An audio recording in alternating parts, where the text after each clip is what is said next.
നമുക്ക് ഒരു വചനം വായിക്കാം. മത്തായിയുടെ സുവിശേഷം 12-ാം അധ്യായം 41-ാം വാക്യം. ഈ നിനവേക്കാർ ന്യായവിധിയിൽ ഈ തലമുറയോട് ഒന്നിച്ചെഴുന്നേറ്റ് അതിനെ കുറ്റം വിധിക്കും. അവർ യോനയുടെ പ്രസംഗം കേട്ട് മാനസാന്തരപ്പെട്ടുവല്ലോ. ഇതാ ഇവിടെ യോനയിലും വലിയവൻ.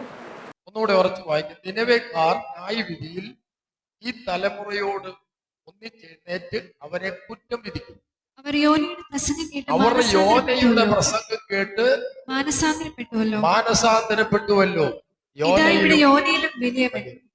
നിനവേക്കാർ ന്യായവിധിയിൽ ഈ തലമുറയോട് ഒന്നിച്ചെഴുന്നേറ്റ് അവരെ കുറ്റം വിധിക്കും. അപ്പോ ഈ തലമുറ എന്ന് പറയുമ്പോൾ അവിടെ നിന്ന ഈ പ്രസംഗം കേട്ട ആളുകൾ മാത്രമല്ല, ഈ കൃപായുഗത്തിലുള്ള ആളുകളെ എല്ലാം കൂടെ അതിനകത്ത് കർത്താവ് കൊണ്ടുവരികയും ഈ തലമുറയിൽ ഒന്നിച്ചെഴുന്നേറ്റ് കുറ്റം വിധിക്കുവാൻ നിനവക്കാർ എണീൽക്കുന്നു. അതിന്റെ കാരണം പറയുകയാണ്, എന്തുകൊണ്ടാണ് ഈ തലമുറയെ കുറ്റം വിധിക്കാൻ നിനവക്കാർക്ക് ഉള്ള യോഗ്യത എന്താന്ന് ചോദിച്ചാൽ, യോനയുടെ പ്രസംഗം കേട്ട് നിനവക്കാർ മാനസാന്തരപ്പെട്ടു. ഇതാണ് അവരുടെ യോഗ്യത. ഇവിടെ ഇതാ യോനയിലും വലിയവനായ സാക്ഷാൽ ദൈവമായിരിക്കുന്നവന്റെ പ്രസംഗം മാത്രമല്ല, അവന്റെ പ്രവൃത്തികളും കണ്ടിട്ട് ഇവരാളുകൾ വിശ്വസിക്കായ്ക കൊണ്ട് കർത്താവ് അങ്ങനെ പറഞ്ഞതാണ്. കർത്താവ് മറ്റൊരു ഉപമ കൂടെ ഇവിടെ പറയുന്നുണ്ട്. അത് ഇതാണ്: തെക്കേ രാജ്ഞി ന്യായവിധിയിൽ ഈ തലമുറയോട് ഒന്നിച്ച് ഉയർത്തെന്നേറ്റ് അതിനെ കുറ്റം. ആരാണ് ഈ തെക്കേ രാജ്ഞി? ശേബാരാജ്ഞി. ശലോമോനെ കുറിച്ച് കേട്ട് ശലോമോന്റെ ജ്ഞാനത്തെയും അവന്റെ സമ്പത്തുകളെയും അവന്റെ ആർഭാടത്തെ കുറിച്ചൊക്കെ കേട്ടിട്ട് ശലോമോനെ നേരിട്ട് കണ്ട് മനസ്സിലാക്കാൻ ശേബാരാജ്ഞി ശലോമോന്റെ അടുത്ത് വരുന്നുണ്ട്. അതാണ് ഈ തെക്കേ രാജ്ഞി. തെക്കേ രാജ്ഞി ന്യായവിധിയിൽ ഈ തലമുറയോട് എഴുന്നേറ്റ് കുറ്റം വിധിക്കുക എന്ന് പറയാണ്. അതിന് കാരണം എന്താന്ന് ചോദിച്ചാൽ, അവൾ ശലോമോന്റെ ജ്ഞാനം കേൾപ്പാൻ ഭൂമിയുടെ അറുതുകളിൽ നിന്ന് വന്നുവല്ലോ. ഇവിടെ ഇതാ ശലോമോനിലും വലിയവൻ. അപ്പൊ ഒരു ജാതീയ രാജ്ഞി, ശേബാരാജ്ഞി ഈ തലമുറയെ കുറ്റം വിധിക്കാൻ നിൽക്കൂ എന്ന് പറയുക. അതിന്റെ കാരണം ശലോമോൻ ദൈവത്തിന്റെ ജ്ഞാനം ലഭിച്ചവനാണെന്ന് മനസ്സിലാക്കിക്കൊണ്ട് ശലോമോന്റെ ജ്ഞാനം കേൾക്കാൻ വേണ്ടി ഈ സഹോദരി അവിടെ വന്നല്ലോ. പ്രീസനോ. അതുപോലെ ജാതീയ കൂട്ടമായ നിനവേ, അശൂരിലെ വലിയ പട്ടണമായ നിനവേ, ജാതീയ കൂട്ടമായ നിനവയിലെ ആളുകൾ യോന എന്ന് പേരുള്ള ഒരു പ്രവാചകന്റെ പ്രസംഗം കേട്ടിട്ട് മാനസാന്തരപ്പെട്ടു. അത് നിമിത്തം അവർക്ക് കർത്താവായ യേശുവിന്റെ സാന്നിധ്യവും പ്രസംഗവും കേട്ടിട്ട് മാനസാന്തരപ്പെടാത്ത ആളുകളെ കുറ്റം വിധിക്കാനായിട്ടുള്ള യോഗ്യത അവർക്ക് ലഭിക്കുകയാണ്. ആ കാര്യങ്ങളിലേക്ക് നമുക്ക് പ്രവേശിക്കുമ്പോൾ ഒന്ന് രണ്ട് കാര്യങ്ങൾ സ്നേഹത്തോടെ ഓർമ്മിപ്പിക്കുകയാണ്. ഇവിടെ നിലവ എന്നുള്ളത് 4 ദിവസത്തെ വഴിയാത്രയുള്ള ഒരു ബൃഹത്തായ പട്ടണമാണ് അശൂരിലെ. യേശുക്രിസ്തുവിന് ഏകദേശം 800 വർഷങ്ങൾക്ക് മുമ്പുള്ള ഒരു പട്ടണം. അവിടുത്തെ ജനം യഹോവയായി ദൈവവുമായിട്ടൊന്നും ഒരു ബന്ധവുമില്ല. എന്നാൽ അവരുടെ അതിക്രമവും അവരുടെ തെറ്റായ നടപ്പുകളും നിമിത്തം ദൈവം ആ പട്ടണത്തെ ന്യായം വിധിക്കാൻ തീരുമാനിച്ചപ്പോൾ ഇസ്രായേൽ പ്രവാചകനായ യോനായുടെ മേലാണ് അതിന്റെ നിയോഗം വന്നത്. യോനായുടെ മേൽ നിയോഗം വന്നപ്പോൾ ഇസ്രായേലിനെ സംബന്ധിച്ചിടത്തോളം അശൂർ അവരുടെ എതിരാളികളാണ്. ഇവര് തമ്മിൽ വൈരമുണ്ട്. അപ്പോൾ അശൂരിലെ ഏറ്റവും വലിയ പട്ടണമായ നിനവേ അത് നശിച്ചു പോകാതിരിക്കാൻ വേണ്ടി അവരോട് മാനസാന്തരത്തിന്റെ ദൂത് പറയാൻ യോനായ ദൈവം കൽപ്പിച്ചാക്കുമ്പോൾ യോന നിനവെ രക്ഷപ്പെടണമെന്ന് ആഗ്രഹമില്ല. തങ്ങളുടെ ശത്രു പക്ഷത്തുള്ള ഒരു രാജാവിന്റെ പട്ടണമായ നിനവെ രക്ഷപ്പെടണമെന്ന് യോനായ്ക്ക് ആഗ്രഹമില്ല. അതുകൊണ്ട് ദൈവത്തിന്റെ കൽപ്പനയെ ധിക്കരിച്ചിട്ട് യോന തർശീശിലേക്ക് പോവുകയാണ്. ഇവിടാണ് ഈ പുസ്തകത്തിന്റെ തുടക്കം. ഞാൻ ഇവിടുന്ന് ഒരു 7 കൽപ്പനകൾ എടുത്ത് കാണിക്കുകയാണ്. രാവിലെ കാലം ഞാൻ ഇതിനും ഒരിക്കലും ചിന്തിച്ചിട്ടുണ്ട്. ഒരു 7 കൽപ്പനകൾ ഇവിടെ ദൈവം കൽപ്പിക്കുന്നു. ദൈവം ആദ്യമേ യോനായോടാണ് കൽപ്പിക്കുന്നത്. യോനായോടുള്ള 1-ാമത്തെ കൽപ്പന ഇതായിരുന്നു: നീ പുറപ്പെട്ട് മഹാനഗരമായ നിനവയിലേക്ക് ചെന്ന് അതിന് വിരോധമായി പ്രസംഗിക്ക. അവരുടെ ദുഷ്ടത എന്റെ സന്നിധിയിൽ എത്തിയിരിക്കുന്നു. ഇതാണ് 1-ാമത്തെ ദൈവത്തിന്റെ കൽപ്പന. ഈ കൽപ്പന യോന എന്ന പ്രവാചകൻ ലംഘിച്ചതിന്റെ ഫലമായി കൊണ്ട് വേറെ 6 കൽപ്പനകൾ ദൈവം പുറപ്പെടുവിക്കുന്നു. ഈ 6 കൽപ്പനകളും മനുഷ്യനോടല്ലായിരുന്നു, മത്സ്യത്തോടും പ്രകൃതിയോടും ആമേൻ പുഴുവിനോടും വൃക്ഷത്തോടും ഒക്കെയായിരുന്നു കൽപ്പന. മനുഷ്യനോട് ദൈവം പറഞ്ഞ കാര്യം, കൽപ്പന മനുഷ്യൻ ലംഘിച്ചപ്പോൾ ഈ 6 മത്സ്യത്തെയും കാറ്റിനെയും പുഴുവിനെയും ഒരു ചെടിയെയും ഇങ്ങനെ പലതിനോട് ദൈവം കൽപ്പിച്ചു. എനിക്കിതിൽ നിന്ന് മനസ്സിലായത്, മനുഷ്യനോട് ദൈവം ഒരു കൽപ്പന പറഞ്ഞിട്ട് അവനത് ധിക്കരിച്ചാൽ പല അനർത്ഥങ്ങളും അതിന്റെ പാർശ്വഫലമായി വരാം. ഇവിടെ യോന നിനവയിലേക്ക് പോയി വചനം പറയാൻ, പ്രസംഗിക്കാൻ അവർ മാനസാന്തരപ്പെടണം, അതിന് പറയാൻ നിയോഗിച്ച ദൈവദാസൻ അത് ധിക്കരിച്ചതിന്റെ ഫലമായിക്കൊണ്ട് ഉണ്ടായ സംഭവങ്ങൾ മുഴുവൻ ആകപ്പാടെ 4 അധ്യായമേ ഉള്ളൂ. വളരെ 2 പേജുള്ള ആകപ്പാടെ എപ്പോഴും വായിക്കുന്നു. അതിനകത്തെ നമുക്ക് ഈ പുസ്തകത്തിന്റെ ഉള്ളടക്കം നമുക്കറിയാം. യോന തർശീശിലേക്ക് പോകുന്ന കപ്പലിലോട്ട് കയറുന്നു. എന്നാൽ അവിടെ നാം വായിക്കുന്നു, അവിടുത്തെ 1-ാമത്തെ പ്രകൃതിയോടുള്ള ദൈവത്തിന്റെ കൽപ്പന വരുവാണ്. യഹോവയോ സമുദ്രത്തിൽ ഒരു പെരുങ്കാറ്റടിപ്പിച്ചു. യോന കൽപ്പന, ദൈവകൽപ്പന ലംഘിച്ചപ്പോൾ അവൻ കേറിയ കപ്പല് മുങ്ങുവാൻ തക്കവണ്ണം ഒരു പെരുങ്കാറ്റ് ദൈവം അടിപ്പിച്ചു. ദൈവം കൽപ്പിച്ചിട്ട് ഒരു പെരുങ്കാറ്റ് വന്നു. 1-ാമത്തെ മനുഷ്യൻ ദൈവത്തിന്റെ കൽപ്പന ലംഘിച്ചതിന്റെ ഫലമായിക്കൊണ്ട് പ്രകൃതിയോടുള്ള ദൈവത്തിന്റെ കൽപ്പന ഒരു പെരുങ്കാറ്റടിപ്പിച്ചു. കപ്പൽ മുങ്ങുമാറ് അവിടെ അനർത്ഥങ്ങൾ വരുന്നു, ചീട്ടിടുന്നു.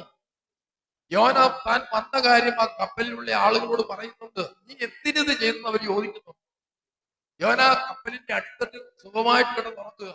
കാറ്റും കോളും അടിച്ച് കപ്പൽ മുങ്ങാറായപ്പോൾ കപ്പലിലുള്ള ആളുകളെല്ലാം കൂടെ അവരുടെ ദൈവത്തെ വിളിച്ചപേക്ഷിക്കുക. ഇവൻ ഈ കപ്പലിന്റെ അടിത്തട്ട് സുഖമായി കിടന്നുറങ്ങുകയാണ്. അങ്ങനെ ഇവരെല്ലാവരും കൂടുമ്പോ ആമേൻ യോന സംഭവം അവരോട് വിവരിക്കുന്നു. യഹോവയായ ദൈവം എന്നോട് നിലവിലേക്ക് പോകാൻ പറഞ്ഞു. അത് ഇതിനകത്ത് പറയുന്നതിന്റെയും ആ വാക്കുകൾ അണ്ടർസ്റ്റുഡാ. അവിടെ കപ്പലിലെ ആള് നീ എന്തിനിത് ചെയ്യുന്നു അവരോട് ചോദിക്കുന്നു. അപ്പോൾ കാര്യങ്ങൾ യോന പറഞ്ഞെന്ന് തൊട്ട് താഴെ പറയുന്നു. അപ്പോൾ അവര് ചീട്ടിട്ടിട്ട് യോനായെ കപ്പലിന്റെ എടുത്ത് കളയും. നമുക്കറിയാം, അവർ കളയാതിരിക്കാൻ നോക്കും. യോനായെ കപ്പലിന്റെ എടുത്തിട്ട് കഴിഞ്ഞ ഉടനെ 3-ാമത്തെ കൽപ്പന 17-ാം വാക്യം 1:17 യോനായെ വിഴുങ്ങേണ്ടത് യഹോവ ഒരു മഹാസർപ്പത്തെ കൽപ്പിച്ചാക്കിയിരുന്നു. 7 കൽപ്പനകളാണ് ഈ പുസ്തകത്തിലുള്ളത്. 1-ാമത്തെ മനുഷ്യനോടുള്ള കൽപ്പന. മനുഷ്യനത് തെറ്റിച്ചതിന്റെ ഫലമായിക്കൊണ്ട് പ്രകൃതി ശക്തികളോടും മത്സ്യത്തോടും പുഴുവിനോടും ഒക്കെ ദൈവം കൽപ്പിക്കുന്നത്. അവരെല്ലാം കൽപ്പന, മനുഷ്യൻ മാത്രം കൽപ്പന അനുസരിച്ചില്ല. മനുഷ്യൻ ഈ കൽപ്പന അനുസരിച്ചിരുന്നെങ്കിൽ ബാക്കി ഒന്നിന്റെ ഒരാവശ്യം വരുന്നില്ല. 10-ാം വാക്യം 2:10 എന്നാൽ യഹോവ മത്സ്യത്തോട് കൽപ്പിച്ചിട്ട് അത് യോനായെ കരയ്ക്ക് ഛർദ്ദിച്ചു കളഞ്ഞു. അവിടെയും ദൈവത്തിന്റെ കൽപ്പനയാണ് മത്സ്യം അനുസരിക്കുക. യോനായെ വിഴുങ്ങാൻ കൽപ്പിച്ചപ്പോൾ മത്സ്യം വന്നു, അതിനെ വിഴുങ്ങുന്നു. ഇതൊക്കെ ഒരു അപസർപ്പക കഥ പോലെ നമുക്ക് വായിക്കാൻ കൊള്ളാവുന്ന ഒരു പുസ്തകം. പക്ഷെ ഇതിനകത്തെ ആത്മീകമായ അർത്ഥങ്ങൾ കൂടെ നാം മനസ്സിലാക്കാൻ വേണ്ടിയാണല്ലോ ഈ പുസ്തകം ഇതിനകത്ത് എഴുതിയത്, അല്ലേ? Praise the Lord. മത്സ്യത്തോട് കൽപ്പിക്കുന്നു, മത്സ്യം വന്നു. ആമേൻ. കപ്പലിൽ നിന്ന് കടലിലേക്ക് വീഴുന്ന യോനായെ വിഴുങ്ങുന്നു. പിന്നെ ദൈവം കൽപ്പിക്കുന്നു, ആമേൻ, യോനായെ കൊണ്ട് ആ മത്സ്യം യഹോവ മത്സ്യത്തോട് കൽപ്പിച്ചിട്ട് അത് യോനായെ കരയ്ക്ക് ഛർദ്ദിച്ചു കളഞ്ഞു. Price the Lord. ഇപ്പൊ നാലാമത്തെ കൽപ്പന. അഞ്ചാമതായി വരുന്നത് പ്രൈസ് ദി ലോർഡ്.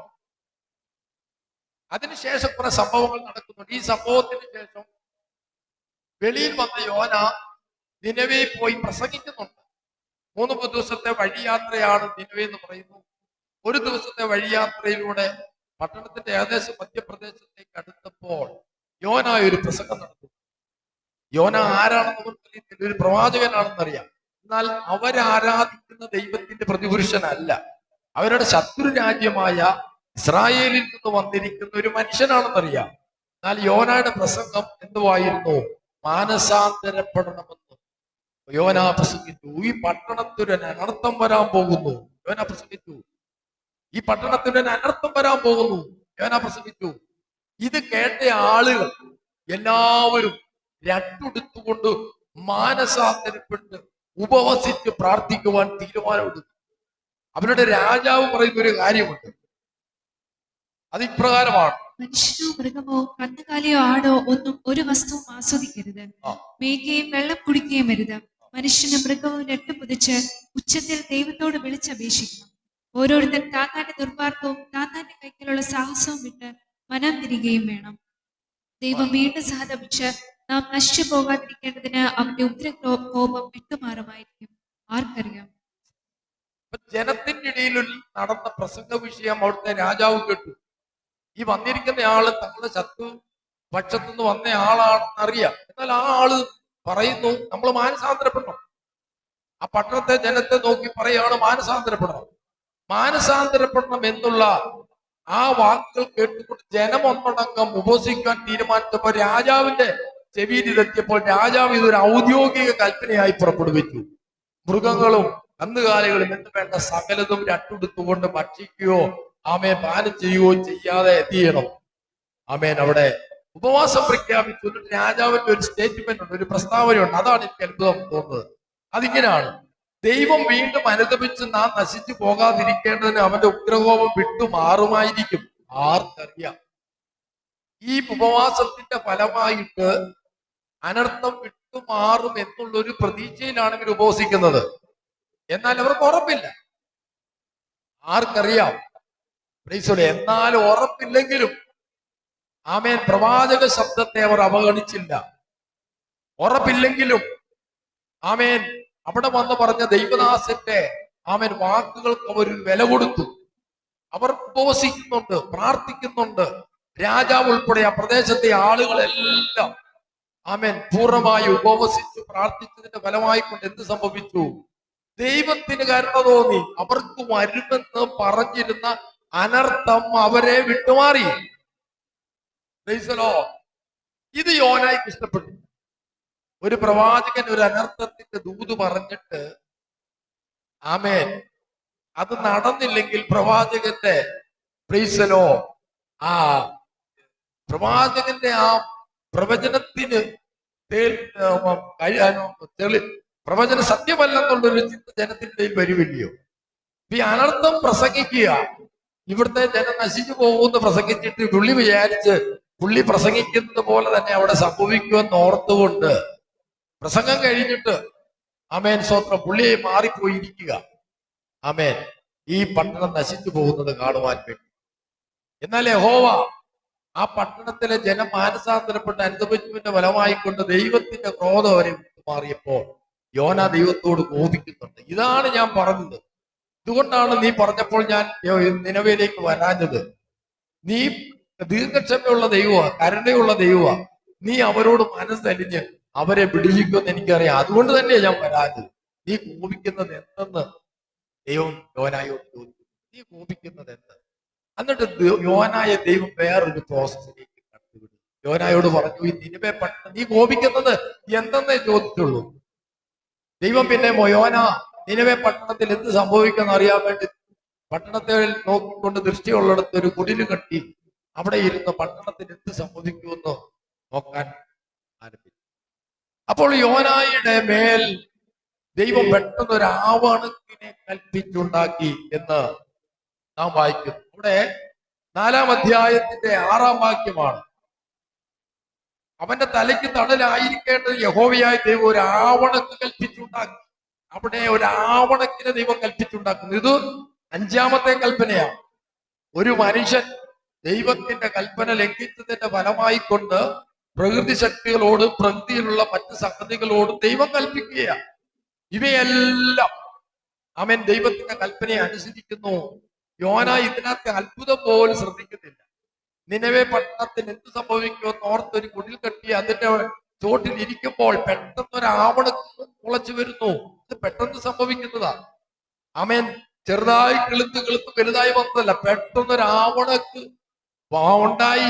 ആവണക്കിന്റെ തണലിൽ അവൻ ഇരിക്കുകയാണ്.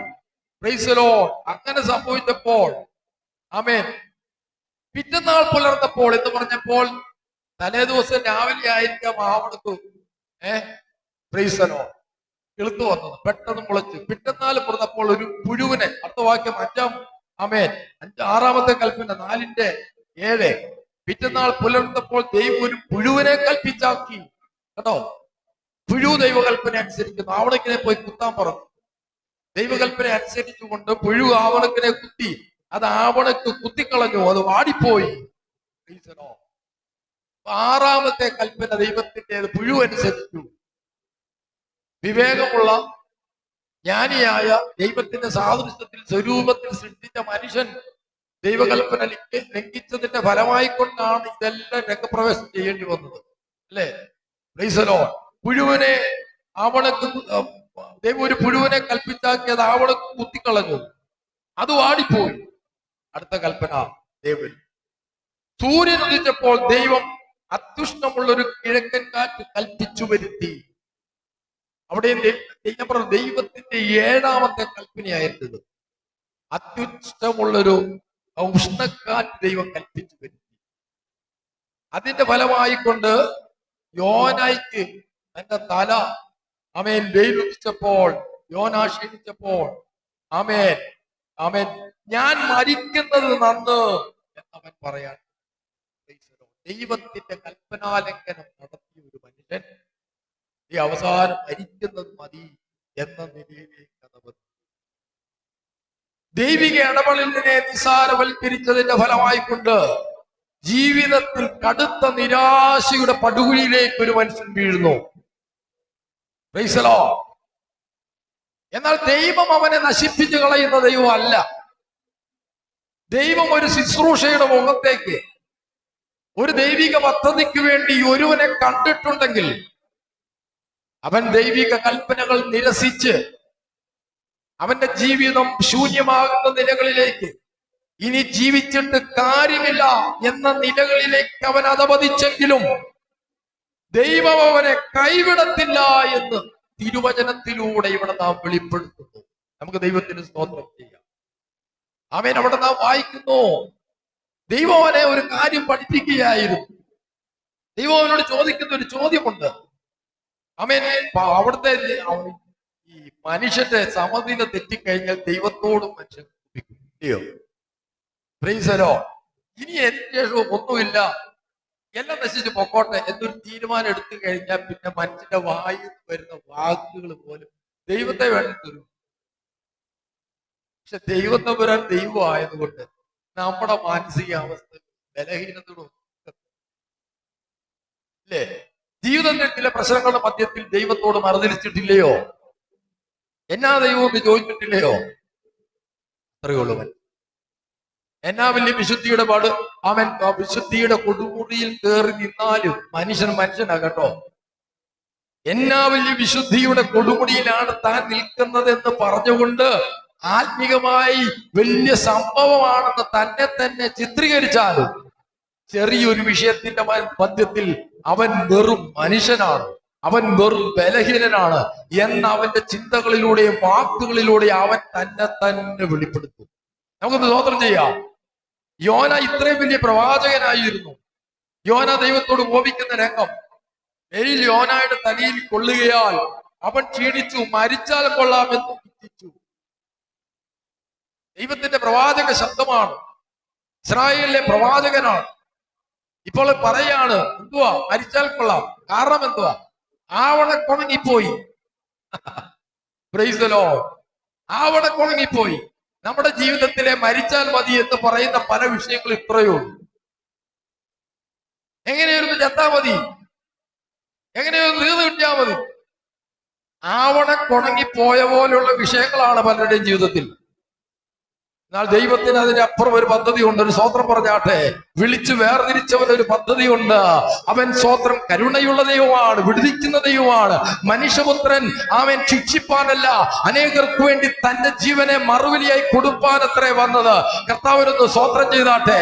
നിന്നെ നശിപ്പിച്ചു കളയുന്ന ഒരു പദ്ധതി ദൈവത്തിന് ഇല്ലെന്നേ. നീ എത്ര നശിച്ചവനാണെങ്കിലും നിന്നെ ഉദ്ധരിക്കുന്ന ഒരു പദ്ധതിയാണ് ദൈവത്തിനുള്ളത്. വിശ്വസിക്കുന്നുണ്ടെങ്കിൽ ഒരു സ്വോത്രം പറഞ്ഞാട്ടെ. അല്പസമയം കരകൽപ്പിച്ചുകൊണ്ട് ദൈവത്തിനൊന്ന് മഹത്വം കൊടുത്താട്ടെ. അവൻ നശീകരണത്തിന്റെ പദ്ധതികൾ ദുഷ്ട പിശാച് ഒരുക്കി വെച്ചപ്പോൾ നീ എത്ര നശിച്ചവനാണേലും നിന്നെ ഉദ്ധരിക്കുന്ന ഒരു പദ്ധതിയാണ് എന്റെ ദൈവത്തിനുള്ളത്. എത്ര താണവനെ, എത്ര തകർന്നവനെ, എത്ര തീർന്നുപോയവനെ അവൻ വിടുവിച്ചുകൊണ്ട് തന്റെ മഹത്വം വെളിപ്പെടുത്തുവാൻ അവൻ നിന്നെ പേർ ചൊല്ലി വിളിച്ചിരിക്കുന്നു.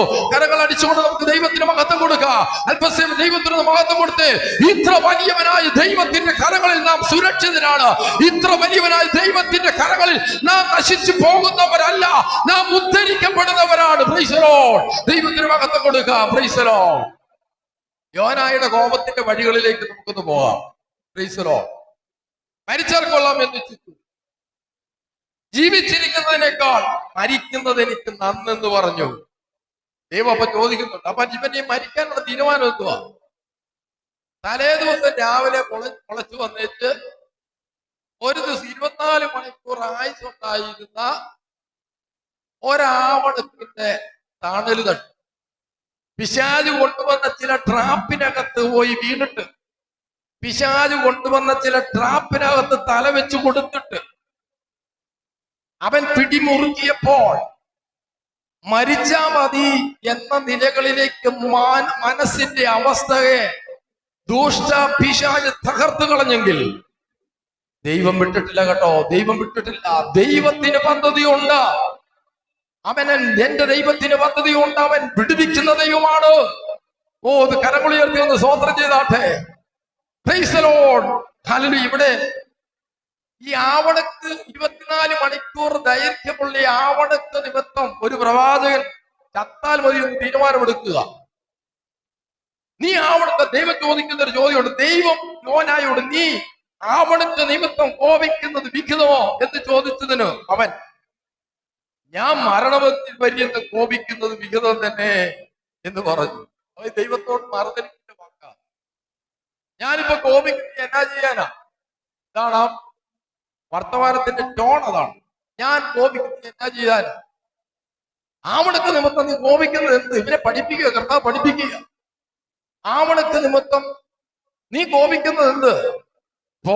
അപ്പം പോയ ഞാൻ കോപിക്കും, മരണപര്യന്തം കോപിക്കും, നീ എന്നാ ചെയ്യാനാ? ആ ഒരു ടോണിലുള്ള മറുപടിയാണ്. സമനില തെറ്റിപ്പോയി.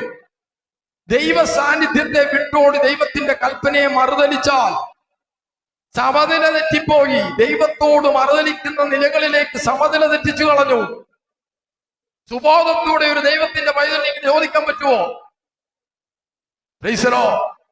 ഒരു ദൈവത്തിന്റെ പൈതലിന് ദൈവത്തോട് ഇങ്ങനെ കോപിക്കാൻ പറ്റുമോ? ഞാൻ മരണപര്യന്തം കോപിക്കും, നീ എന്നാ ചെയ്യാനാ എന്ന് പറഞ്ഞാൽ ഞാൻ ഇനി നശിച്ചു പോയാൽ എനിക്കൊരു പ്രശ്നവുമില്ല, നീ എന്നാന്ന് വെച്ചാൽ ചെയ് എന്ന ഒരു ടോൺ ആ മറുപടിക്കകത്തുണ്ട്. ഇതൊക്കെ പിശാച് പുറപ്പെടുവിച്ചു കൊണ്ടുവരുന്നതാണ് കേട്ടോ. Price the Lord. ഇതൊക്കെ പിശാച് ഒരുക്കുന്ന ട്രാപ്പുകളാണ്.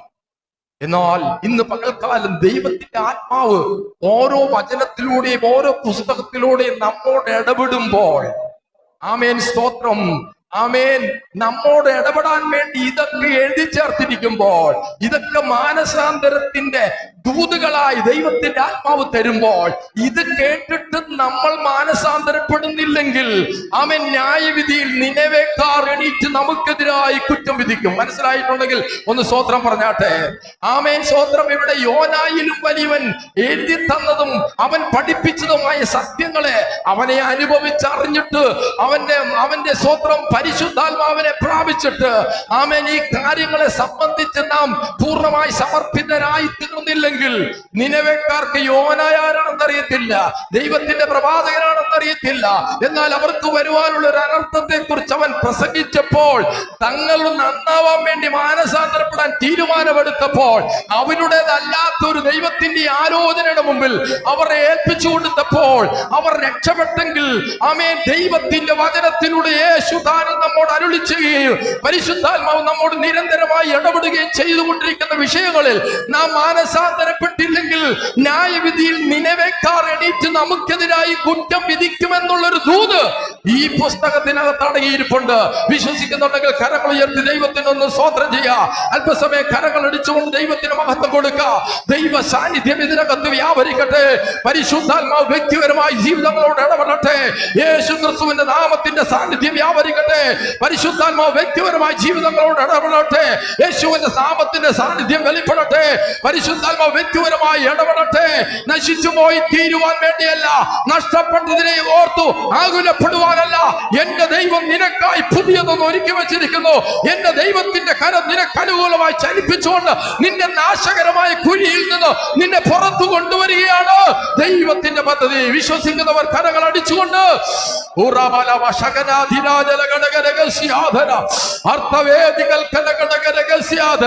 യേശു ക്രിസ്തുവിന്റെ നാമത്തിൽ പിതാവേ ഞങ്ങൾ ജയമെടുക്കുകയാണ്. ദൈവം എന്താ ചെയ്യുന്നത്? പിശാച് അറുത്ത് മുറിച്ച് ഓട്ടിച്ചിട്ടത് ഇനി എനിക്ക് വേണ്ടാന്ന് തീരുമാനം എടുക്കുന്നവനല്ല ദൈവം. പിശാചിന്റെ പ്രവൃത്തികളെ അഴിപ്പാൻ ദൈവപുത്രൻ പ്രത്യക്ഷനായി. ഒന്ന് സ്തോത്രം ചെയ്താട്ടെ. നിന്റെ ജീവിതത്തിൽ പിശാച് ഏതെങ്കിലും ഒക്കെ നിലകളിലുള്ള പ്രവൃത്തികളുടെ സ്വാധീനത്തിനകത്ത് നിന്റെ മനസ്സിനെയോ ശരീരത്തെയോ ആത്മാവിനെ കീഴ്പ്പെടുത്തിയിട്ടുണ്ടെങ്കിൽ ഇന്ന് പകൽക്കാലം ഒന്ന് വിശ്വസിച്ചോ, പിശാചിന്റെ പ്രവൃത്തികളെ അഴിപ്പാൻ ദൈവപുത്രൻ പ്രത്യക്ഷനായി. പിശാചിന്റെ പ്രവൃത്തികളെ അഴിപ്പാൻ ദൈവപുത്രൻ പ്രത്യക്ഷനായതുകൊണ്ട് എന്റെ ജീവിതത്തിൽ പിശാചിനല്ല ഇനി സ്ഥാനം. എന്റെ ജീവിതത്തിൽ പിശാചിന്റെ പദ്ധതിയല്ല നടക്കാൻ പോകുന്നത്. ആമേൻ. പിശാചിന്റെ പ്രവൃത്തികളെ അഴിക്കുന്ന ദൈവപുത്രന്റെ പദ്ധതിയാണ് എന്റെ കുടുംബത്തിൽ, എന്റെ ജീവിതത്തിൽ നടക്കാൻ പോകുന്നത് എന്ന് വിശ്വസിച്ചുകൊണ്ട് ആമേൻ പറഞ്ഞാട്ടെ. ആമേൻ. വചനത്തെ ഏറ്റെടുത്തുകൊണ്ട് നീ പ്രതികരിക്കുമ്പോൾ ദൈവ സാന്നിധ്യം വചനത്തോടുകൂടെ വ്യാപരിക്കുകയാണ്. ഇന്ന് പകൽക്കാലം ദൈവ സാന്നിധ്യത്തിന് പരിഹരിക്കുവാൻ കഴിയാത്ത ഒരു വിഷയവും നിന്റെ ജീവിതത്തിൽ ഇല്ല. ഇന്ന് ഞാൻ ഉറപ്പോടെ പറയട്ടെ, ദൈവ സാന്നിധ്യത്തിന് പരിഹരിക്കുവാൻ കഴിയാത്ത ഒരു വിഷയവും നിന്റെ ജീവിതത്തിൽ ഇല്ല. വിശ്വസിക്കുന്ന വിശുദ്ധന്മാർ കരങ്ങൾ അടിച്ചുകൊണ്ട് ദൈവത്തിനൊന്ന് മഹത്വം കൊടുത്താട്ടെ. പിശാചിന്റെ പ്രവൃത്തികളെ അഴിപ്പാൻ ദൈവപുത്രൻ പ്രത്യക്ഷനായി. പിശാചിന്റെ പ്രവൃത്തികളെ അഴിപ്പാൻ ദൈവപുത്രൻ പ്രത്യക്ഷനായി. Price the Lord. ഇവിടെ സ്തോത്രം, തമനില തെറ്റിപ്പോയ മനുഷ്യനാണ്. ഞാൻ കോപിക്കും, മരണപര്യന്തം ഞാൻ കോപിക്കും. അടുത്ത വാക്യം ഇങ്ങനെയാണ് പറയുന്നത്: കർത്താവ് എന്നെ സുബോധത്തിലേക്ക് കൊണ്ടുവരും. അതിന് യഹോവ നീ അധ്വാനിക്കുകയോ വളർത്തുകയോ ചെയ്യാതെ ഒരു രാത്രിയിൽ ഉണ്ടായി വരികയും ഒരു രാത്രിയിൽ നശിച്ചു പോവുകയും ചെയ്തിരിക്കുന്ന ആവണത്തിനെ കുറിച്ച് നിനക്ക് കയ്യോഭാവം തോന്നുന്നുവല്ലോ. 24 മണിക്കൂർ നേരമുള്ള ആവണക്ക് നിമിത്തം മരിക്കാൻ തീരുമാനിച്ചവൻ. ജീവിതത്തിലെ ചെറിയ വിഷയങ്ങൾ പിശാചിട്ട ട്രാപ്പാണ്. അതിനകത്ത് കുടുക്കിപ്പോയിട്ടുണ്ടെങ്കിൽ എന്റെ ദൈവത്തിന് നിന്നെ പുറത്തു കൊണ്ടിരുന്ന പദ്ധതിയെ നമ്മുടെ കർത്താവും രക്ഷിതാവുമായ യേശു ക്രിസ്തുവിന്റെ പരിജ്ഞാനത്താൽ ഈ ലോകത്തിന്റെ മാലിന്യങ്ങൾ വിട്ടോടിയവർ അതിൽ വീണ്ടും കുടുങ്ങി തോറ്റുപോയാൽ അവരുടെ ഒടുവിലത്തെ സ്ഥിതി ആദ്യത്തേതിനേക്കാൾ വഷളായിരിക്കുന്നു. തങ്ങൾക്ക് ഏൽപ്പിച്ചു കിട്ടിയ വിശുദ്ധ കൽപ്പനയെ നീതിയുടെ വഴി അറിഞ്ഞ ശേഷം വിട്ട് കളയുന്നതിനേക്കാൾ അത് അറിയാതിരിക്കുന്നവർക്ക് നന്നായിരുന്നു. ആയതുകൊണ്ട് കുളിച്ച പന്നി ചെളിക്കൊണ്ടിൽ കടന്ന് ഉരുളുന്നത് പോലെ നായ സ്വന്തം ഛർദിയിലേക്ക് വന്ന് ഭവിക്കുന്നത് പോലെയുള്ള പഴഞ്ചൊല്ല് അവരുടെ ജീവിതത്തിൽ വന്ന് ഭവിച്ചു എന്ന് അപ്പോസ്തലനായ പത്രോസ് രേഖപ്പെടുത്തുന്നു. ജീവിതത്തിൽ എവിടെങ്കിലുമൊക്കെ കുടുങ്ങിയിട്ടുണ്ടോ? നമ്മുടെ കർത്താവും രക്ഷിതാവുമായ യേശു ക്രിസ്തുവിന്റെ പരിജ്ഞാനത്താൽ ഈ ലോകത്തിന്റെ മാലിന്യങ്ങൾ വിട്ടോടുവാൻ തീരുമാനമെടുത്തവരാണ് ദൈവമക്കള്, ദൈവസഭ. അവരെവിടെങ്കിലുമൊക്കെ കുടുങ്ങിപ്പോയിട്ടുണ്ടെങ്കിൽ, കുടുങ്ങിയത് ജീവിതത്തിൽ സാധാരണമാണ്. എത്രയോ പേർ കുടുങ്ങിയിരിക്കുന്നു. എന്നാൽ വചനം പറയുന്നു അവർ കുടുങ്ങി തോറ്റു തോറ്റുപോകാൻ അനുവദിക്കരുത് കേട്ടോ. അവൻ തോറ്റുപോകാൻ ദൈവം അനുവദിക്കത്തില്ല. നിന്റെ ഒരു മനസ്സൊരുക്കമുണ്ടോ? എന്റെ കർത്താവെ, ഞാൻ കുടുങ്ങിപ്പോയിടത്ത് എനിക്ക് കയറി വരണമെന്നുള്ളൊരു മനസ്സൊരുക്കം അകത്തുണ്ടെങ്കിൽ, രക്ഷിപ്പാൻ കഴിയാത്തവണ്ണം കർത്താവിന്റെ കരം കുറുകിപ്പോയിട്ടില്ല, കേൾപ്പാൻ കഴിയാത്തവണ്ണം അവന്റെ ചെവിക്ക് മന്ദത വന്നിട്ടില്ല. അവൻ വിടുവിക്കുന്ന ദൈവമാണ്, അവൻ കരം പിടിക്കുന്ന ദൈവമാണ്. കുടുങ്ങിപ്പോയ ഇടത്തു നിന്ന് എന്റെ ദൈവത്തിന്റെ ശക്തിയാൽ നമ്മെ എണീപ്പിക്കുക. നമുക്ക് പ്രത്യാശ തരുന്ന ദൈവം, നമ്മെ വിടുവിക്കുന്ന ദൈവം, നമ്മെ രക്ഷിക്കുന്ന ദൈവം. നമുക്ക് കർത്താവിനെ കരങ്ങൾ അടിച്ചുകൊണ്ട് മഹത്വപ്പെടുത്താം. Price the Lord. കർത്താവ് അവസാനിത 1,20,000 മനുഷ്യരും അനേകം മൃഗങ്ങളുമുള്ള മഹാനഗരമായ നിനവയോട് എനിക്ക് അയ്യോഭാവം തോന്നരുതോ. ദൈവങ്ങളെ, ഇന്ന് പ്രഭാതത്തിൽ ദൈവത്തിന്റെ ആത്മാവ് നമ്മൾ സംസാരിക്കുമെന്ന് ഞാൻ വിശ്വസിക്കുന്നു. ആമേൻ. വ്യക്തിപരമായ ദൈവിക ഇടപെടലുകൾ നമുക്ക് ദൈവം തന്നിട്ടുണ്ട്. നമ്മുടെ കർത്താവായ യേശു ക്രിസ്തു, മനുഷ്യപുത്രൻ വന്നത് എന്തിനാണെന്ന് ചോദിച്ചാൽ അവൻ ശിക്ഷിക്കാനല്ല, ഇവൻ ഇപ്പോൾ രക്ഷിക്കുന്ന ദൈവമാണ്. എത്ര താഴ്ന്ന കിടക്കും. നമുക്ക് ചില കാര്യങ്ങളിലൊക്കെ നമ്മുടെ സ്വന്തം കഴിവുകൾ കൊണ്ടോ പ്രവൃത്തികൾ കൊണ്ടോ ആമേൻ ഒന്നും പിടിച്ചു നിൽക്കാൻ പറ്റാത്ത ചില ബലഹീന വശങ്ങൾ മനുഷ്യരുണ്ട്. നമ്മൾ ബലഹീന മനുഷ്യരാണ്. എന്നാൽ നമ്മുടെ കർത്താവിന് ഒരു പ്രത്യേകതയുണ്ട്. അവൻ നമ്മോട് ബലഹീനതയിൽ കരുണ തോന്നുന്ന, ബലഹീനതയിൽ സഹതാപം കാണിക്കുന്ന നമ്മുടെ മഹാപുരോഹിതനാണ് നമ്മുടെ കർത്താവ്. എന്റെ കർത്താവ് എന്നെ സഹായിക്കണം എന്ന് പറഞ്ഞാട്ടെ, നമുക്ക് കർത്താവിന് കൊള്ളാകുന്നവരായി ജീവിക്കണം. കർത്താവ് നമുക്ക് ഒരുക്കിയിരിക്കുന്ന നിത്യത നമുക്ക് നഷ്ടപ്പെട്ടു പോകുന്ന ഒന്നുമായിട്ടും കോംപ്രമൈസ് ചെയ്യരുത്.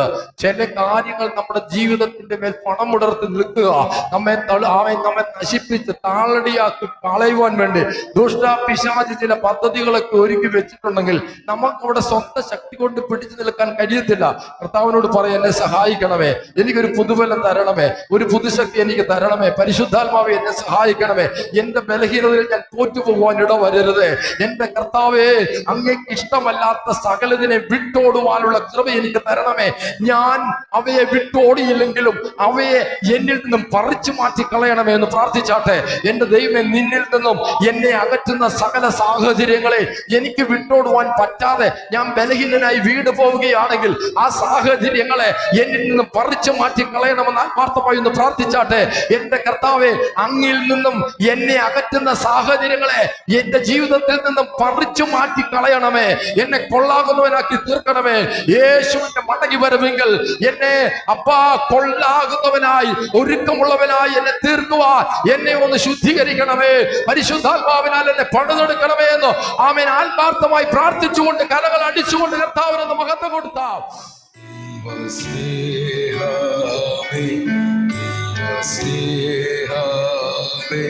സ്വർഗം കാട്ടിയ അത്ഭുതമേ, കുരിശിൽ പേർക്കായി യേശു ചൊരിഞ്ഞതാം നിത്യസ്നേഹം